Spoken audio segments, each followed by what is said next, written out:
In the glittering underbelly of Manhattan's elite, where fortunes are made in boardrooms and broken in bedrooms, one slap echoed louder than a thunderclap, delivered by a maid who refused to watch a family crumble.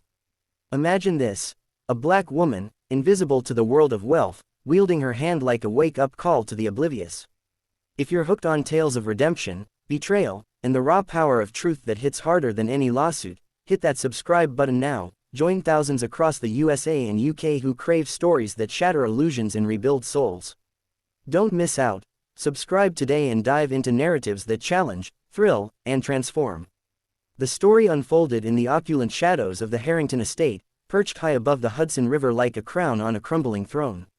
Eleanor Harrington, the billionaire's wife, glided through life on a cloud of privilege, her days a blur of Pilates sessions, charity galas, and whispered affairs that everyone knew about but no one dared mention.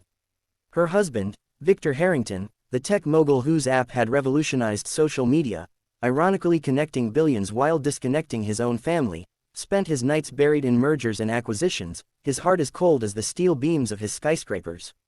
Their two children, teenage Sophia and pre-teen Lucas, were casualties in this war of neglect, Sophia drowning in designer drugs at exclusive parties, Lucas retreating into video games that simulated the affection he craved.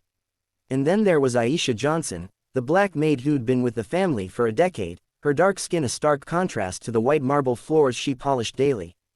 Aisha wasn't just hired help, she was the unseen glue, the one who bandaged scraped knees, listened to midnight confessions, and cooked meals that reminded them of humanity amid the chaos. It started innocently enough, or so it seemed. One crisp autumn morning, Eleanor stormed into the kitchen, her silk robe fluttering like a flag of surrender she refused to wave.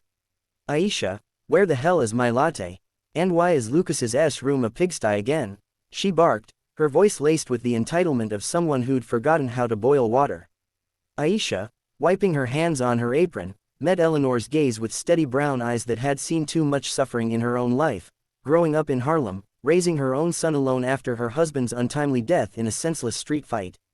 "Mrs. Harrington, Lucas needs more than a clean room, he needs his mother," Aisha replied softly, but there was steel in her tone. Eleanor laughed, a brittle sound that shattered the air. "Don't presume to tell me about my family, Aisha. You're just the help." The words hung there, poisonous and familiar, echoing the casual racism Aisha had endured for years, the offhand comments about her exotic braids, the assumptions that she must be grateful for the job. But that day, something snapped. As Eleanor turned to leave, dismissing Aisha with a wave, the maid's hand shot out instinctively, connecting with Eleanor's cheek in a resounding slap that left a red imprint like a brand. Time froze. Eleanor's eyes widened in shock, her hand flying to her face as tears welled up, not just from pain, but from the jolt of reality. Victor, who had wandered in for his black coffee, dropped his phone, the screen cracking on the tile. "What the, Aisha, you're fired," he roared, but Aisha stood her ground, her chest heaving. "Fire me if you must, Mr. Harrington, but someone had to wake you all up. This family's falling apart, and you're too blind to see it. Sophia's out there snorting lines with those trust fund brats, Lucas cries himself to sleep because you forgot his birthday again, and you too." She pointed between them. "You're cheating on each other like it's a sport, but the real losers are your kids." The slap wasn't just physical, it was the catalyst for a cascade of revelations. Eleanor, rubbing her cheek, collapsed into a chair, the facade cracking like fine china.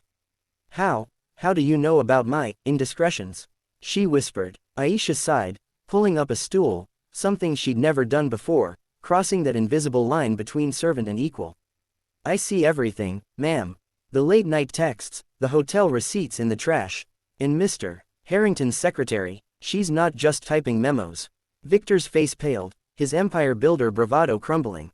He hadn't realized Aisha knew about his affair with Lana, the ambitious assistant who'd been more companion than employee for months. But the twist deepened.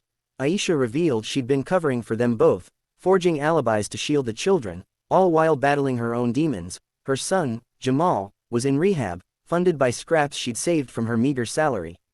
As the day wore on, the family gathered in the living room, an unprecedented summit sparked by that slap. Sophia stumbled in high as a kite, her mascara-streaked face a mask of rebellion. "What's this, family therapy hour?" she sneered, but Aisha, now the unlikely mediator, wouldn't let her deflect. "Sit down," "Child, you've been hurting, and it's time to talk." Lucas peeked from behind the door, his wide eyes taking in the scene. What followed was a torrent of truths.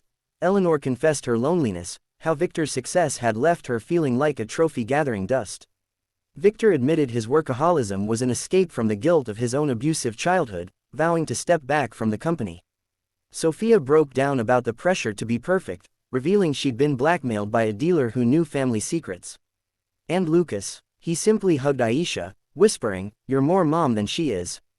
But twists lurked in the shadows. As emotions peaked, Aisha dropped a bombshell. She wasn't just a maid, she was Victor's half-sister, abandoned by their shared father, a wealthy businessman who'd hidden his affair with Aisha's mother, a black housekeeper in his youth. Proof came from a DNA test she'd taken secretly years ago, matching through an ancestry site. Victor reeled. The family he'd built was intertwined with one he'd never known.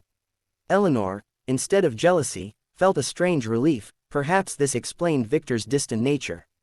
The slap, it turned out, was Aisha's desperate bid to claim her place, not just awaken them. Healing wasn't instant. Victor funded Jamal's treatment, Eleanor entered therapy, Sophia checked into rehab with family support, and Lucas found joy in simple things like board games with his parents. Aisha, she stayed, promoted to household manager, her voice now heard. But another twist emerged. Lana, Victor's mistress, wasn't content to fade away. She leaked the slap story to tabloids, twisting it into a racial scandal, billionaire abused by aggressive maid.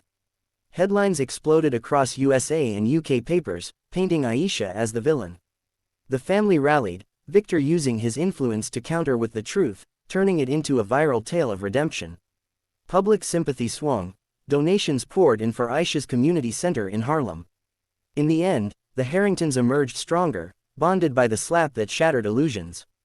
Aisha's act, born of love and frustration, proved that sometimes, awakening requires a sting. Years later, at Sophia's wedding, Aisha stood as maid of honor, her slap a family legend whispered with gratitude. The estate, once a mausoleum of misery, buzzed with laughter, a testament to how one bold hand could rebuild what wealth had torn asunder.